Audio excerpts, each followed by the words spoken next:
Hello and welcome to the RTS Futures sessions. Now, whether you are new to RTS Futures sessions or a regular attendee, welcome to all of you guys. Before we kick off, just a few housekeeping notes.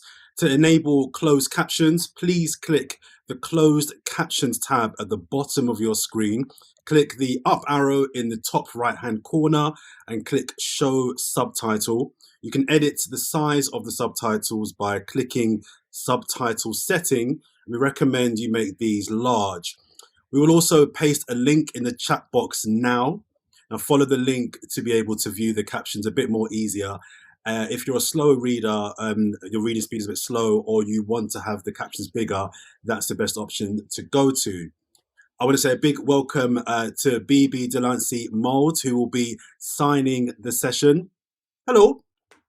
Thanks for joining us. My name is Jordan Jarett-Bryan. I'll be hosting today's discussion. I am 6'3", 6'4" in the right shoes. I'm a broadcaster. I'm a black man with dreads, and I'm from South London. And I'm currently in my small flat in South London. I'm a broadcaster and reporter for Channel 4 News, TalkSport, and my own platform on YouTube, Blackademic. Now, RTS Futures holds free monthly events for graduates and those in the early stages of their TV career. We cover a wide range of inspiring topics across all TV outputs, including drama, comedy, journalism, reality, and so much more. We provide top tips and guidance on everything from CV writing to networking to help you on your way. Now, today we're looking at disability in the TV industry, a big subject and a personal one to me and many people on this webinar here today. And it's a timely session as last night the BBC aired the disability-focused drama Then Barbara Met Alan. And here's a little bit about the show and the making of it. Language may offend. Westminster, 1995. The film is called Then Barbara Met Alan. A drama about capturing the passing of the Disability Discrimination Act. And that only happened in 1995. That's really not that long ago. And people are really shocked when they hear that. But not only that, it's the story of Alan and Barbara. It's an incredible love story. It's joyful and angry. We want to challenge the very essence of how you see disability. It's punk, it's rock and roll, climbing on top of police vans, bullhorn in hand, shouting for rights. You just want to watch this just because it's just great. Change has happened because we forced people to look at us in a different way. And we all did it. 100,000 people refused pity and fought for rights. The unique thing about this production is behind the camera and in front of the camera hiring as many disabled crew and cast as we possibly can. Nothing about us without us is taken from the anti-apartheid movement in South Africa. Telling your own story. It's not having your story told to you by other people, framing it in a way that doesn't offend or doesn't, because things just stay the same if the same people are always telling the stories. Nothing about us without us. My interpretation is don't invite us to the table. We have to make the table with you. It can't just be two disabled leads. It has to be disabled SAs. It has to be disabled people in production, in the production office, behind camera. Every department should have a really strong understanding of disability. Things change that day. And it's been challenging, I'm not going to lie. There isn't enough senior talent out there. We're finding loads of brilliant junior staff coming through, which is brilliant. But what's happening is that people with more experience haven't been necessarily given the support that they need, and they're leaving our industry. There's a lot of barriers. A lot of the roles need you to drive, and that's not possible for a lot of disabled people, including myself. It can be quite difficult to openly share if you've got a disability that kind of affects the way you work. There is a lot of stigma still attached to it. And action. So part of what we're doing is also saying there is amazing talent out there. They just need to be nurtured and encouraged and supported. And that's what we're trying to do. Yeah, I watched it and I really, really enjoyed it. Well done to everybody involved. But so many questions raised in that piece there. I'm delighted to help me explore those questions today. I'm joined by then Barbara Metz Allen, co-author and multi-BAFTA award winner Jack Thorne. Thank you for joining us, Jack. I'm also joined by the drama's co-director, Amit Sharma. Good afternoon, Amit. Caroline O'Neill, a series director and executive producer who co-directs the group Deaf and Disabled People in Television. Hi, Caroline. Ali Castle, Channel 4's Creative Diversity and Disability Lead. Good afternoon to you, Ali. And last but not least, Nichola Garde, who runs BBC's Content Elevate scheme, which supports deaf, disabled and neurodivergent off-screen talent to progress their careers. Welcome to you all. Thank you very much for joining me here today. We will be taking questions from the audience at the end of the discussion. I'll factor in some time to get some questions from everybody watching in this webinar. So please put your questions in the Q&A box and I'll get through as many of those as possible. Now, just before we get into this fantastic production in itself in a bit more detail, I'm keen to get to everybody's answer to this next question, which is your entry point into TV. We haven't got a lot of time, and there's lots I want to ask all of you guys, but I'm really keen to hear from all of you guys how you began in TV. What was your entry point into television? Let's start with you, Ali. You kick us off. Hi everyone, I'm Ali. I'm a white woman with long brown hair in a white top.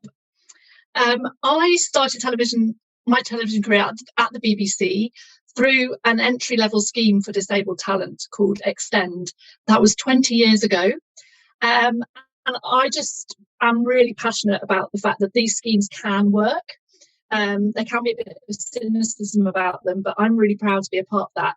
But I was a part of it because an amazing woman called Tanya Moti was the senior producer on the show that my placement was on. And she insisted on having lots of people through the scheme on her CBBC show. And I just think we stand on the shoulders of giants, a lot of us, because there are people that have gone before us to open doors for this current generation of talent. So I was really fortunate to have that scheme, but also to be supported by someone like Tanya. Thank you, Ali. Amit, what was your entry point into TV? Hi everyone, I'm Amit, a brown man of Indian descent. I've got a black and white peppery hair and beard, and I've got COVID at the moment. So if I sound bunged up, that's the reason why. But I was determined to be here to be with you all. My entry point was I did a course at university, at Buckinghamshire University in High Wycombe, called Film, Media and TV Production for about a year. And then I decided to become an actor, and that went really successfully because I became a director. To be honest, you know, my career has been on the foundations of Grey Eye Theatre Company. Grey Eye spelled Graeae. So all the opportunities, whether in theatre and television, have come off the back of working with that theatre company. I was very lucky to do Crypt Tales, which was Matt Fraser's a brilliant series. I worked with Jack, I worked with Ruth, I worked with Genevieve, all who were part of then Barbara Met Allen, and then very, very lucky to co-direct with the magnificent Bruce Goodison on the film that everyone watched last night. Thank you, Amit. Nichola, you go next. Hi everyone, it's lovely to be here. I'm a white woman with mid-length brown hair who has dangerously tried to cut her own fringe today, which was not the best idea. And I'm sat at home in my office talking to you guys. And I entered the television industry through the Extend scheme as well, in production, probably around the same time, around 20 years ago. And I started as a runner in factual, and then kind of did the usual runner, researcher, AP route, mainly in factual TV. Thank you. Jack, you go next. Hello, I'm Jack. I'm a white, bald man wearing glasses in a checkered shirt with blue eyes, and I'm a tiny bit taller than Jordan. I came in via theatre. not by any disabled schemes. That the Bush Theatre put on a play of mine, and the creator of Skins came and saw it and hired me on Skins. So that's how I got involved. Thank you. And finally, Caroline, what was your break into TV? Well, hi everyone. I'm a white woman with brown hair, chin length. I've got a black and white striped dress on with red lipstick today. I'm a deaf sign language user, and the voice that you're hearing is from my interpreter who's also in the room with me. I started in TV as a junior researcher on a programme called BTV, which was a deaf magazine programme way back when, many years ago. I was travelling all over the UK and it was a really exciting programme. And I've worked between mainstream programmes and deaf programming up until now. Thank you very much. Lots of crossover in terms of how many of us got into this TV industry, and also some unique paths in as well. Okay, so let's get into this now, because I watched this, and I watched this twice actually, and I really thoroughly enjoyed this. And I just wanted to just very briefly just give one of my takeaways from this production that I loved. And it maybe says a lot about me, but hey, let's do this anyway. I love the element of the taboo around disability and sex. And there was a scene very early on, I'm not going to say it verbatim, where the two stars of this production were engaging in whether they should go back to his place or not. And then she said, no, I don't want to go back to yours because I'm going to end up just giving you a blowjob and we're going to have sex. And the reason why I liked that was because many men and women can relate to being in that scenario. And I still feel that while we've made so much progression in normalizing, if you like, that disabled people can be phenomenal athletes, they can be phenomenal comics, they can be phenomenal TV presenters, there's still, for me, this kind of really unspoken uncomfortableness around disabled people and sex and intimacy.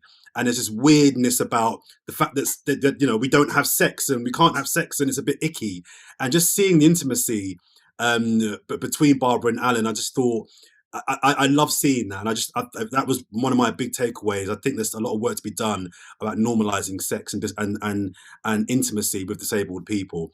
Let me start with you, Jack. First of all, big congratulations to you and Amit on last night's broadcast. Tell me why this was important. This was an important story for you to tell the world. I think it's really interesting with disabled history. It's so interesting to talk about sex and intimacy, and actually that was a conversation we had with Ruth in particular when working on the show, in terms of disabled bodies and how comfortable she was with that, and how comfortable that thing of just kind of going, this is what a disabled body looks like, and isn't it beautiful? That Ruth was incredibly brave, and Arthur, about just being completely open and ready for all that, which was incredible. In terms of the show, this is a piece of history that no one knows. I mean, the amount of people that have spoken since the thing, or reviewers or anyone that said, yeah, no, I didn't know this happened. And you kind of go, there is nothing they didn't do to get attention. Do you know what I mean? Like, they did everything to get attention and still no one noticed. So being given that opportunity to tell this slice of disabled history, this remarkable and brilliant and beautiful slice of disabled history, was just, the greatest opportunity in the world. Yeah, great. Amit, have you ever worked on a TV production that has involved so many disabled people? And what was, if so, the transformational or the difference in being on set and in a production with so many fantastically talented disabled individuals? Definitely not in terms of a television set, but in a theatre set, yeah. I've done large scale outdoor productions which predominantly feature deaf and disabled people, both here in the UK and internationally as well. So audiences of like 6,000 people. So coming onto set with the amount of people who identified as deaf, disabled, and neurodiverse felt really natural, actually.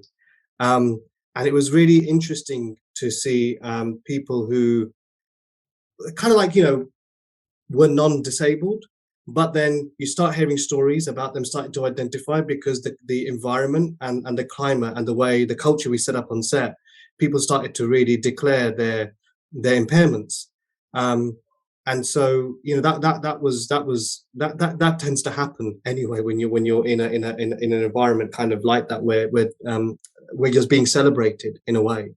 So yeah, it felt really, really normal. And then, there becomes a comfortability between the cultures of disability and non-disabled people, where there's a gallows humor that starts to seep through, and it's a safe environment to kind of do that. When we were working with Nadeem, who's a BSL user, the first ADs, and in fact all the ADs, started to learn a bit about the kind of basic sign language on, action, retake, and all that kind of stuff. So the sign language interpreters could have a I don't know, G&T. I'm kidding, but it became much more inclusive, and then everyone wanted to kind of learn about sign language, and also with the supporting artist to kind of go, how can we make this a better environment and a more joyful atmosphere. So yeah, it was buzzing. It was buzzing, man. And you mentioned something quite interesting there about people declaring their disability on set during the production, because we're doing some work at Channel 4 News with disabled people that work at ITN, in fact. And two things we're learning about is, one, the differences in people's disabilities, because not everyone's disability is obviously visual. But secondly, some people don't like and feel comfortable declaring their disability. And I think creating a working environment where everyone feels like they can say, I have such and such, and it not be a problem, I think is really important. And I think it speaks to a lot of the environment you created, whereby people did feel comfortable and happy in declaring that as well. And just one thing, Jordan, just on that's not a physical barrier. That is completely attitudinal. Okay, that's easier to change. I hear that. Ali, let's come to you next. I don't want to make you ask you to mark Jack and Amit's homework here, but do you think you could tell that it was made with disabled people and not just about them? Be honest. Absolutely. I mean, apart from the fact that I saw some amazing people that I know in the background a lot, and it was quite fun trying to spot them all, I just think the tone of it was what was right. It captured the real chaos of that movement, and actually that chaos was kind of needed in order to get noticed. And so I felt like I could tell the research that was in it, I could tell the passion that was in it, and the language around it, like the lack of concern about using the C word was just a beautiful thing. And it's very unapologetically and authentically used language like that. So I could see it sort of all the way through, and it was just really beautiful to watch, genuinely. Nichola, let's talk about the BBC now and Elevate. And I think there were some people on the scheme working on the production. Can you tell us a little bit about the scheme itself and what they were doing? Sure. So Elevate is a scheme, and I know we often shudder at the word scheme, but it's there to support mid-level deaf, disabled and neurodivergent brilliant talent off screen, and kind of remove some of those barriers. And like Amit said, not just the physical environment barriers, but that kind of cultural and attitude towards disabled talent and how we work together. So our aim is to create a kind of greater off-screen pool of disabled talent regularly working across productions and indies. And we did have two brilliant people working on them, Barbara McAllen. We had a production manager who made a step over from a different genre and wanted to work in drama. And we also, the brilliant film that you saw at the beginning, we had a PD through Elevate who produced that film, directed that film. And I think both, I mean, I know a lot of people that worked on it. And it was just as I came into this role that you guys went into production. But I think both people that were through Elevate said that although it was amazing to work with on-screen disabled talent, the real kind of shift for them was working with off-screen disabled and non-disabled talent, and that kind of environment and creating this safe space where everybody was kind of working alongside each other and learning from each other and having some fun as well. So, yeah. Brilliant. I love that. Caroline, let's come to you now. Elevate, as we heard there, but it's for mid-level talents. What are your tips for entry-level talent, though, who are trying to get into television?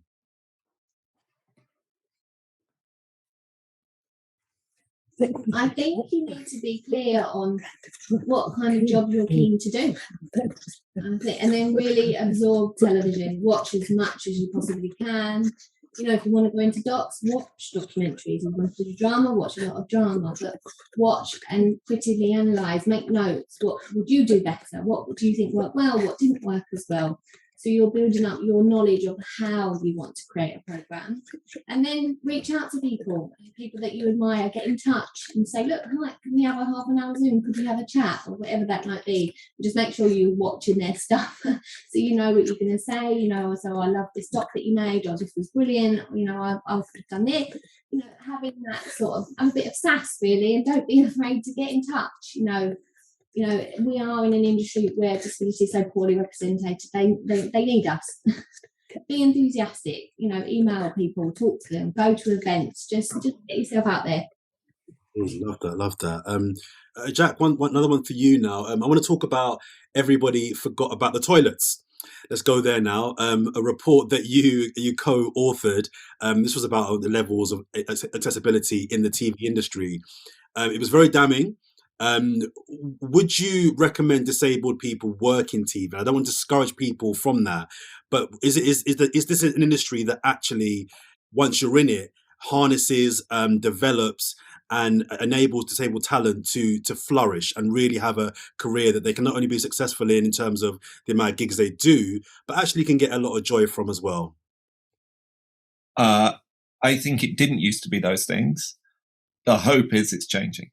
So, and it feels like it's changing. It feels like in the last year, we've seen an enormous amount of progress from all the broadcasters, and questions about accessibility, big questions about accessibility are happening. You know, that Screen Skills are doing this course that UHC have been part of about training up accessibility coordinators who are going to be on sets. That will make a huge difference. And people here are going to a meeting with the broadcasters. Kaz is certainly coming to get them to commit to a lot of things in terms of accessibility. But more than any of that, it's the attitude is changing. You know, that I've this. Then Barbara McAllen is sort of my third disabled-led behind the scenes and in front of the scenes project that I've been involved in. The first two, getting any attention for them at all was ridiculous. You know, that it just felt like we were wading through glue all the time. You know, we were relegated to slots that no one watched at. You know, and they did fine. The programs did fine, but then Barbara McAllen has been elevated by the community and by broadcasters. And, you know, we had Tim Davey introducing a screening of us, that, you know, that it matters to people, and hopefully it's part of a change that's happening in terms of getting disabled stories told by disabled people on screen, and hopefully that change is happening, and that means that you know, if you are coming into the industry, you are coming into an industry that's got an appetite for your work. Just briefly to add on to that as well, what do you think triggered that change? You spoke about in the last year or so, you've seen a change happen.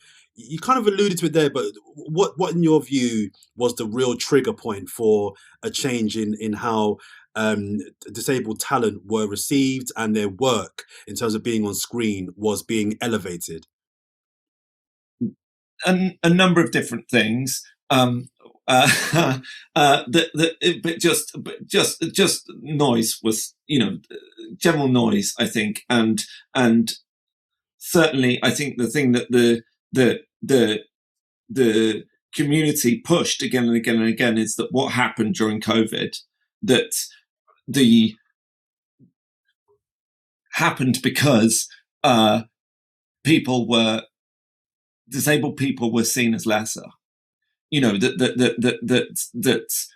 the whole idea of underlying health condition, the whole idea of separating deaths into two, that was ableism on a level which is profoundly dangerous, and television taking responsibility for the views of people as to disabled people is a really important thing, and making television aware of its own importance in respect to that, and you know, and the whole conversation around Black Lives Matter, sort of seemed to extend out into disability, and certainly that was the message that those of us that were given the opportunity to speak were pushing again and again. This is a question for whoever wants to answer it, but I'm really keen to understand the possible challenges of the intersectionalities of things like gender, race, and disability.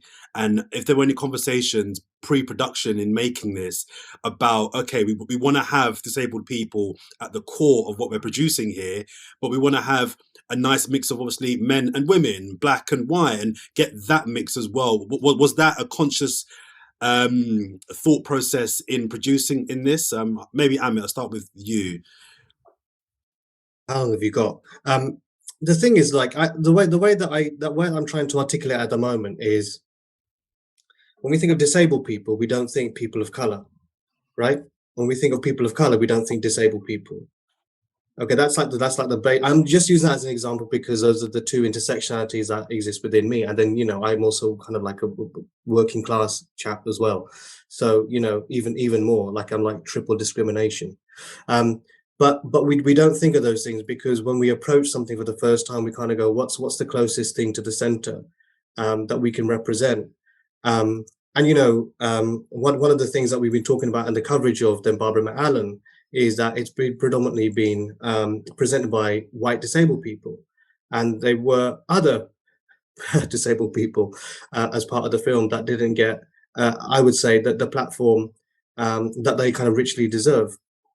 So I think that's for me is we have to start from a place where we're kind of going, when we're talking about disability, and because it's hugely up on the agenda for broadcasters at the moment, that we don't go down a very familiar route of opportunity, that we really think about the intersectionality and what that brings.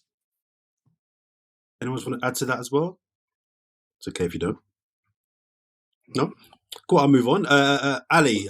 Just to say, Amit was the one that pushed us on that, and he pushed us again and again and again, and we didn't listen enough. I think it's something that is a constant challenge, and I'm still learning a lot about all that. I just want to say one other thing, Jordan. I mean, proper big up to Daniel Edwards in the casting, because the responsibility of getting the cast right, and we saw amazing actors, like unbelievable actors.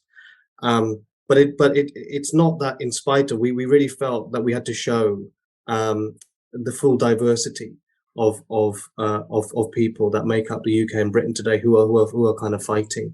And we did have kind of complex conversations around that, including around sexuality as well. So it just wasn't just kind of siloed in black and white or whatever. We were looking at a whole plethora of things to make sure that we were fully represented. And we may have got that wrong, but it felt to me that we got that absolutely bang on. I'll let others decide. I think also what we've noticed this time around with Elevate is that intersection between socio-economic diversity and disability, and it's really high, and it's really kind of common, and in terms of based on opportunity and that pipeline from education and the kind of like the privilege of education through to working in the television industry. And we've really been very conscious of that this time in terms of looking at candidates who have that intersection and where those barriers have even been more increased because of that. And one kind of final thing. Sorry, Jordan. No, go for it. Caroline wants to go. Go on, Caroline. I think if you're a senior is a disabled person in the industry, you have a responsibility to bring people in, not just a white disabled person, if within your cast and your crew. It's harder to be more diverse, yes, but if we don't take responsibility, we can change the shape of the industry. It's on us as well. We can't just talk a good game about it. We have to do it. We have to action it. Just on that, I'm interested in your answer. You said it's harder to go to make it as diverse as you would like it to be. I'm just keen to know why. Why is it, especially if you're saying there were so many talented men and women and black people and white people, and I'm sure there were some gay people. I'm always keen to know when people say diversifying industries is difficult. Maybe I'm being naive, and I'm happy to be shot down. But why is it harder to be to be more diverse. If the two main cast members were the best ones for the job, no problem. But why is it harder in your view?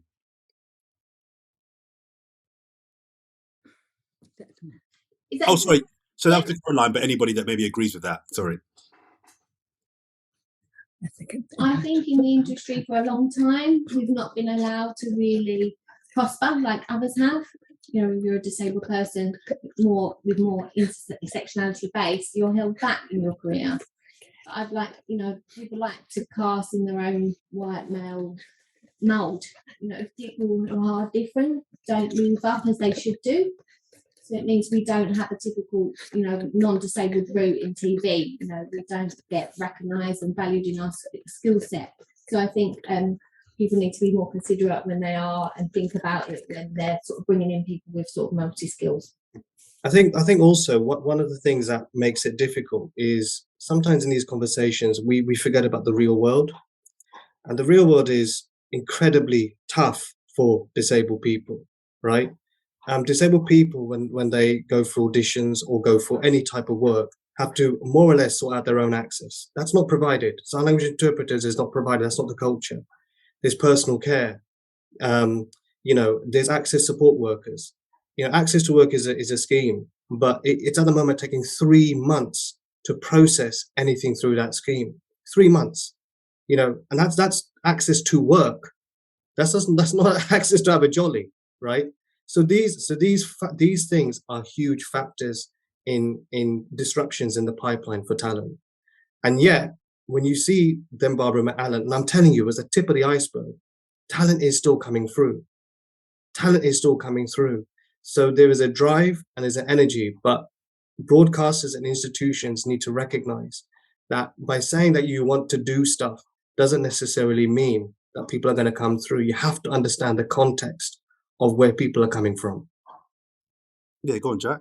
And just to say that you know that was a very key part of our report, and it's something that we're pushing on quite hard, and broadcasters are looking to support, which is that access to work is great in lots of ways, and we don't want to challenge it because we don't want to cut it. We don't want the government to cut it off, but at the same time, taking responsibility for the fact that we're a very rich industry and we can afford to support entry-level talent, and that we can set up a fund to support people. You know, so we're pushing for a freelancer fund that would be there, that would be operated centrally, that would be available for people to get grants for, so that their needs are met, and so we don't have problems. And by the way, and Barbara McAllen went really well, but there were a huge number of mistakes in it in terms of access. And if we did have the means of allowing freelancers to support themselves, a lot of those problems would have gone away. You know, whether it's about having a support worker that's available at 3 a.m. in order so that you can get to set for 7. You know what I mean? Like, you know, all those different things that we didn't have the money, or we didn't have the inclination, or we didn't have the knowledge to support. All those things can and should change, and will change if broadcasters start taking responsibility for it. And it feels like they're very close to doing so, but let's see. Thank you. Ali, I've got a question for you now. What added value do you think disabled talent brings to a production? This is a brilliant question, because so often I feel like we're still a bit in that space where people are saying, oh, I'll hire disabled people in spite of them being disabled. But our message at Channel 4 and with all our partners is that you should hire people because they're disabled.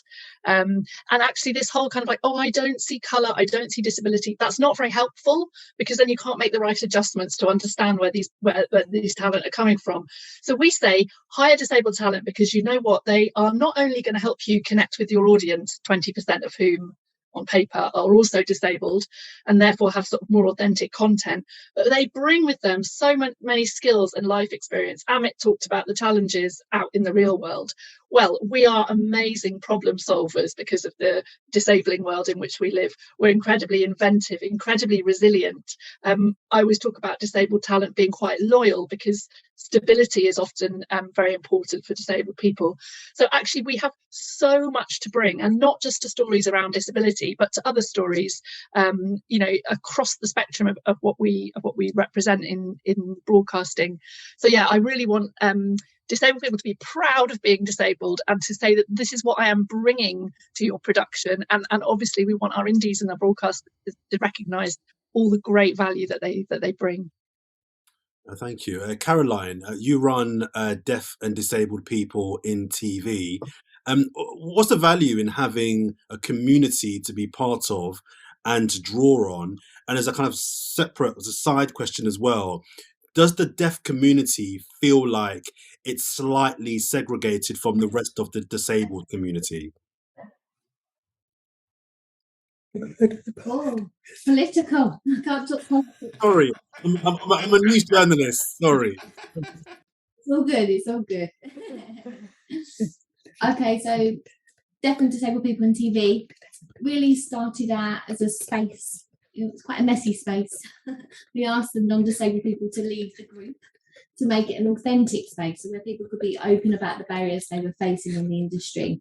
So, for example, maybe if they're unsure about disclosing, or if what reading adjustments they might need, they're feeling, what could I need? It's helpful to have somebody, oh, okay, you've got the same job as me. What works for you? What could work for me, and work that out. So have those sort of conversations. A water cooler work style setup where you wouldn't have that in the office space. It's rare to meet another disabled person in an office space, so that's where our value comes from, being able to talk and problem solve, and that's been lovely. Deaf and disability, I think I'll probably get crucified at the end of this, so I think deaf people have their own language, our own culture, and they've always seen themselves as something distant from disabled people. But there are some deaf people that do identify as disabled, so there's no real answer there, I think. It's really about self-identification. You never tell people how they should identify. So, yeah, personal. Sure, thank you. Nichola, beyond Elevate, what is the BBC doing to support disabled talent? So we have our partnership with Netflix at the moment to develop and fund new ambitious dramas featuring disabled creators, both in front of and behind the camera. And that's kind of to widen the stories produced and give disability writers kind of a platform, which is quite exciting. We're also working with the other broadcasters on the Access and Inclusion Passports, which is kind of a tool to be able to kind of turn up and have your access needs met and not have to keep repeating each time when you're moving from indie to indie or across broadcasters what you require in order just to do your job. So that's something. And just as Jack referred to at the beginning, we're kind of arranging a meeting in terms of responding to the underlying health condition report, and also recently Dragonfly have produced a brilliant report based on their experience of then Barbara met Alan, and looking at how we respond to the report and what we can kind of commit to as a broadcaster, along with the other broadcasters and streamers as well. Thank you. I'm going to come to the questions from the audience shortly. So if you want to get your questions to put to the panel, get them in now in the chat section, and I'll try and get through as many as possible. Let me ask you, Ali, a question. I've got another question for you regarding Channel 4. Very well known, I think, for the Paralympics and the last leg. And as someone that has covered the last 3 Paralympics for Channel 4, I've kind of seen firsthand how it's been created and the message that they're trying to get across beyond the sporting side of it, but also how it's been received as well. But what are Channel 4 doing beyond Paralympics and beyond its sporting output to really make a real tangible and practical imprint for the disabled, talented community that maybe want to go into TV, be it drama, comedy, whatever it may be? Yeah, so in terms of on-screen, you're absolutely right. Our strategy is Paralympics and beyond. Paralympics is an absolute jewel in our crown, but it is just one jewel, and it is only one lived experience of disability. And don't know about you, but I'm not planning on competing anytime soon. So we're trying to reflect the whole spectrum of lived experience of disability, and we do that in multiple ways. We've obviously got our ongoing sort of content like First Dates and Hollyoaks, so we're always pushing to include disabled people and historically sort of have. We're also building formats that are sort of very inclusive of disabled people, even if they're not exclusively about disability. And we had a brief out recently that just closed yesterday for what we're calling a big disability disruption moment. So we really want to have a kind of big on-screen moment next year that isn't about the Paralympics, but that it is another way of telling fresh stories around disability, disabled voices, representing disabled people as they've never been seen before. And that's just one project. And that's our intention kind of throughout our representation, is that we are always pushing those boundaries. In a way, as you mentioned at the beginning, I just have never seen a sex scene like that. And it was just absolutely beautiful. That's the space that we're in as well. So it is those big pieces on the nose, or what Ian Katz calls on the door disability, but it's also ensuring that every programme tells a story about disability, whether directly or indirectly. Thank you. I'm keen to hear from everyone on the panel, bar Ali here, because you're Channel 4. I'd love to hear your responses briefly to this. Off the back of the 2012 Paralympic Games, I think the marketing campaign of the superhumans for those athletes was the biggest marketing campaign and the best that I've seen in TV. I just think it was phenomenal. The whole thanks for the warm-up after the actual Olympics had finished, I thought it was brilliant. One of the criticisms that I heard from disabled people off the back of the Paralympic Games 2012 going to 2013 was that whilst that campaign was amazing for the athletes, superhumans, they're amazing, they're great, give them their props, elevated them to a position that they deserve to be, people were telling me, but if I'm not a Paralympian, if I don't want to be a sports person, what does that make me? Does that mean that I'm less? Does that mean that I'm not special or not phenomenal?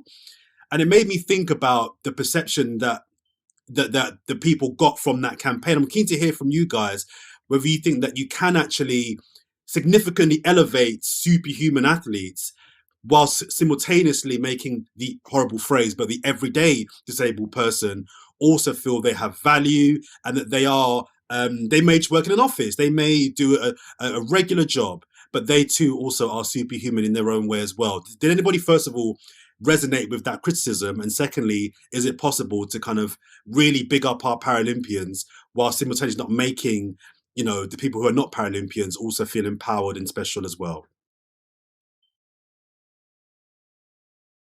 Anybody can go first.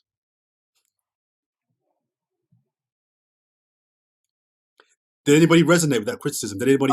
I think it's fascinating. I have heard it a few times, and I don't know. I don't know that there's an easy answer to it. I loved that campaign, harder than you think. Do you know what I mean? I can't tell you how many times I watched that trailer. It was brilliant, and it did elevate people with beautiful bodies, and maybe people who are less adept. Did feel excluded by it. I just thought it was an amazing way of elevating those people. The Olympics is about the Olympic movement it does exactly the same thing. I don't know. It's a hard question. The idea that by elevating someone you're excluding others.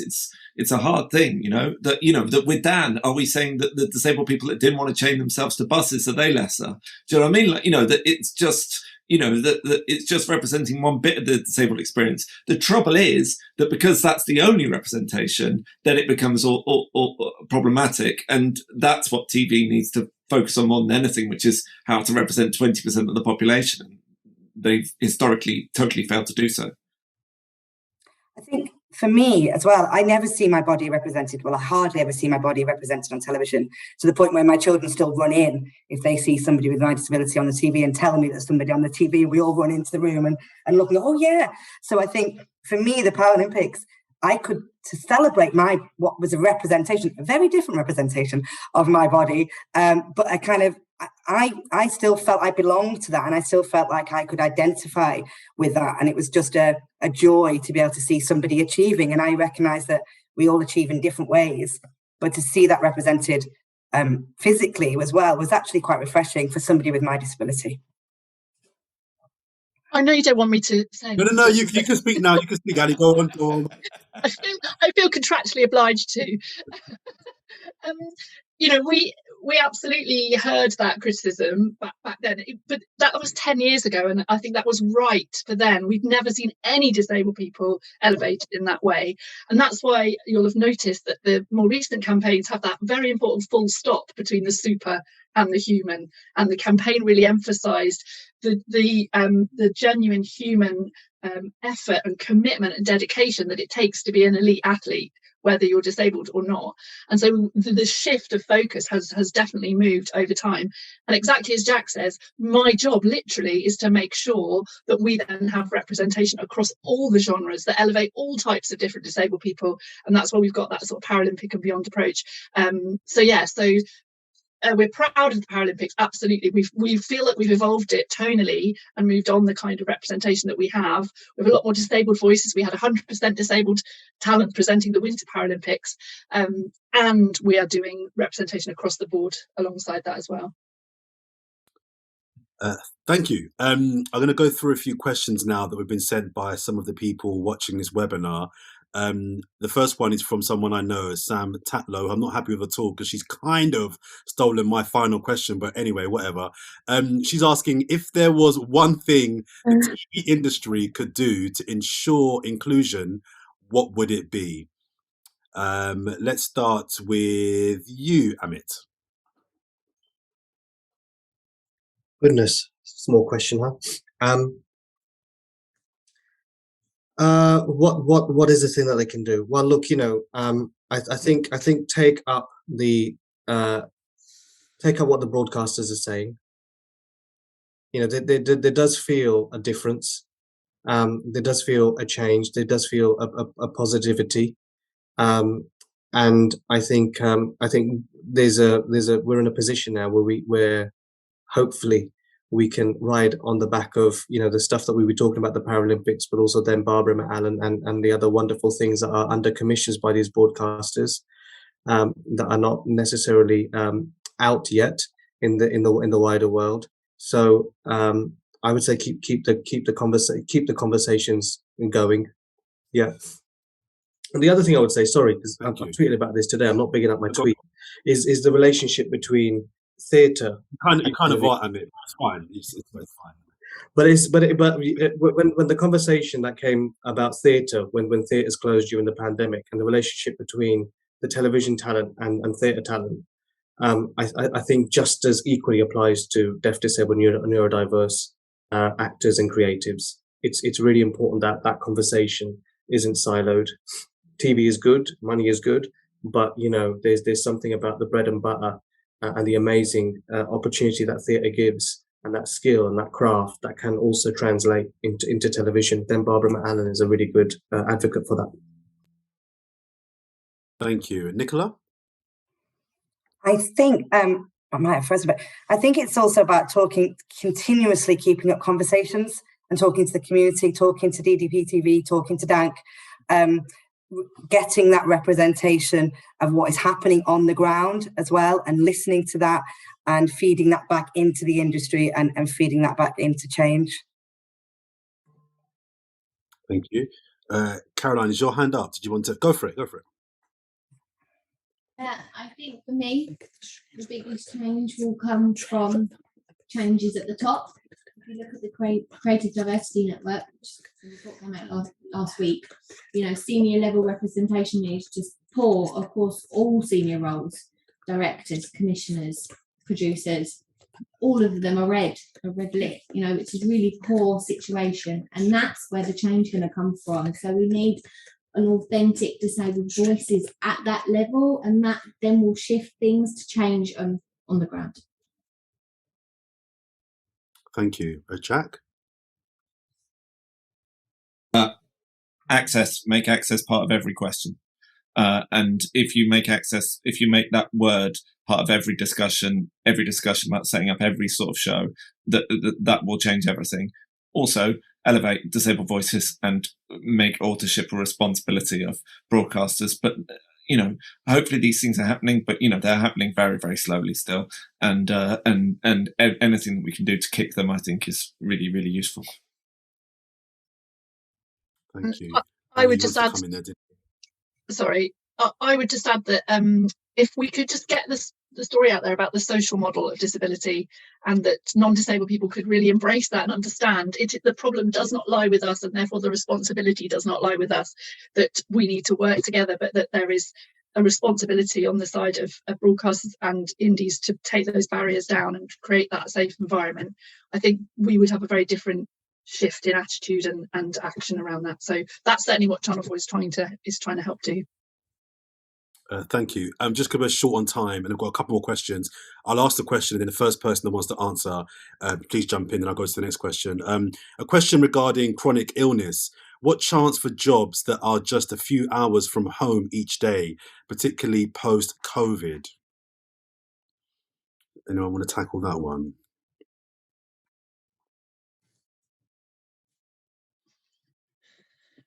I can. Go for it. Yeah, I would just say that there is still a lot of working from home that is happening. I think that we will never go back to that insistence that everybody has to be in the office every day. I mean, some productions are different, but I think you can definitely have that open conversation. And again, like Jack says, if we just make access part of the conversation, which is what we're trying to do, to make all of our indies ask everyone when they join what your access needs are, then I think, you know, the door is open to have that conversation and just to explain what your adjustment needs are. You don't need to explain details about your condition, but just clearly explain what your adjustment requirements are, and see where you get, like, have an honest two-way dialogue about it. And, you know, it's about finding those people that will kind of come alongside you and understand that. But I think, maybe again I'm naive, but I like to think that's not a barrier, you know, to me. Just get in and have those conversations. I agree, and I think there's definitely been a shift in terms of that flexible working and working from home, and the broadcasters and the indies now know that there are other options, and we've all been doing it for 2 years. So I think it's about those open conversations and feeling that it's not going to be a deficit, but feeling that you can still be your true authentic self and bring access requirements up, and it's not going to affect you taking that role or having that role. But don't talk about, you don't need to talk, sorry, just very quickly, you don't need to talk about it in the interview process. So you don't disclose your adjustment needs in the interview process. Once you've got the job, then you disclose them. Yeah. Thank you. Maritz Valero asks, any particular tips for disabled directors who are at the beginning of their careers? Any schemes or other routes? Any advice for any up-and-coming budding directors with disabilities? I can't really talk about schemes. Oh, sorry, Ali, were you going to go? Were you going to talk schemes? I can't really talk about schemes. I'll let some of the others to talk about it. But I think what's great, or perhaps people may disagree, is not great about this new world that we live in, is literally your phone is a camera. You know. And there are platforms that are out there that can showcase your work. We all know them, so I'm not going to give them their branding. And then get people to invite to kind of watch through social media. You know, I mean, I kind of wish that I did that a bit before, because people are kind of asking me, oh, can we see examples of your work? And you know, I'm still in a place where I'm trying to present that. So yeah, even though you feel like if it's kind of rough and shoddy or whatever, it feels like there are opportunities to kind of get yourself noticed and get yourself part of the conversation. I have just two final questions before we wrap. We've got 5 minutes left. The first one is, everybody on this call here or in this webinar has some form of power and agency. And similar to Sam, who kind of stole my question earlier on, she was asking, what can people do to ensure there's more pathways for disabled talent? I'm going to ask, what will you guys do? I want something from all of you guys we're going to take away from here today.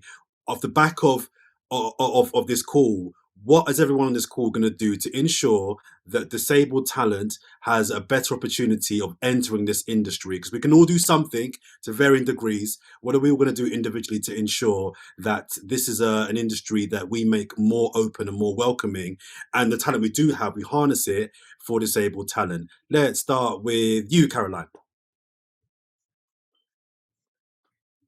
Me? Yep, you. Yep, you. Oh gosh, I'm already doing quite a bit, I think. I think the group that we run, for disabled people in TV, is one of the key things that we are actioning every time we're getting jobs to us. We do push back on things. You know, so why do you have to have a driver's license? Can you explain to us why? You know, is it fundamental to the role? You know, or can we ask about type and speed? Can we talk about access? You know, do you have a disabled toilet? Is your lift working? You know, what floor you're on? So we do a lot to push back regularly. And I think this is conversations that need to be industry-wide, linked to production offices and how accessible they are. So that's something we're doing already. Every day. Hello. Thank you very much. You're doing plenty for real. Jack, briefly, what are you going to do? Yeah, just to back up what Caroline said, she's amazing. And if you're in her group, she is posting jobs and doing work all the time and answering people's queries all the time. DTPTV is an amazing group. And if you aren't a member of it, become a member of it, because it really is incredible.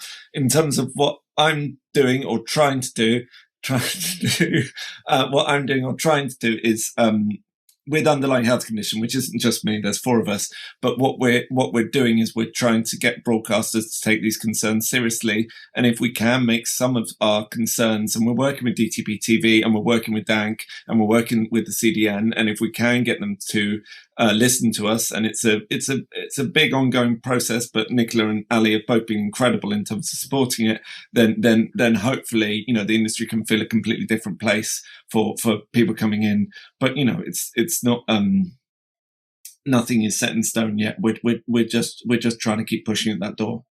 Thank you, Jack. In 30 seconds each, I'll give Amit, Nichola and Ali the choice of question. The current question or the final question, which would be, what would be your hope off the back of this fantastic production? What would be the thing that you want people, or the impact for this show to have had to the wider world? I'll let you choose. Nichola, you go first. It's like a game show. Visibility, I think, for me, and that might answer both questions in terms of, I am constantly banging on about how brilliant our Elevate candidates are, to commissioners, to indies, to controllers, to broadcasters, and just kind of having that visibility and not being afraid to stand up and say, you know, we've got some brilliant deaf, disabled, neurodivergent talent here, and we need to promote them, and we need to make sure that they stay in our industry. And I think off the back of them, Barbara and Alan, that pride that you feel from that, keep that pride and keep that feeling of that we can do things and we can make a difference. And when you're going to interviews and when you're, you know, in your productions, just keep that feeling of pride and learning from these experiences and these films, and basically, and television in the creative industry. That was a lot longer. Sorry, Ali. That's okay. It's okay. Ali, you're up next. I just think the legacy is that no one can turn around now and say it can't be done, because Jack and the team have pioneered that it can be done with, I think it was 80, was it off-screen disabled talent and mostly on-screen disabled talent. So we can't say that. And I would also say that our story has been told and people have heard our story. And that is the most beautiful thing, because I feel like the penny will drop as to where we're coming from with things like adjustment. And I just think that bringing it to life in that way will hopefully sort of wake up the non-disabled world as to, yeah, what our story is and where we're coming from. Thank you. And we'll finish on Amit. Oh my God! I mean, how do you even like follow any of that? Like, because I just say the same. You know, that the hope is that, you know, there's a mark now in the sand, and we just don't go back. And I really resonate with the idea of pride. You know, and let's hope that we can really fully represent the broadness of what disability is, and we can present that. And you know, it really cuts across those who kind of go. Politically, that's cool, but also people who have never come across disability before, or vaguely kind of come across it and kind of go, yeah, that is super cool as well, because, you know, society and that. Thank you very much, guys. That was phenomenal. That was really informative, really interesting, and I hope everybody kind of got something from that as well. I agree. There's been a line in sand drawn now. We now know it can be done. There's no excuses for it to not be done on a more regular basis, and tell the stories of all disabled people across all platforms, be it online or traditional linear TV as well. For those that haven't seen it yet, it is on iPlayer, so go and check it out. Go and view it. Go and share it. Go and comment. Engage. And also what I'll say is ask questions. there'll be questions. Even me as a disabled person, I don't know the answers. So ask questions. That's how we learn and progress. And enjoy it because it's a story that, despite having a very serious and political and historical element to it, there's a lot of humor, there's a lot of joy in it as well. So enjoy the production and all the talents that are involved in it as well. Thank you very much for joining me on this call, and have a very, very good day, everybody. Take care.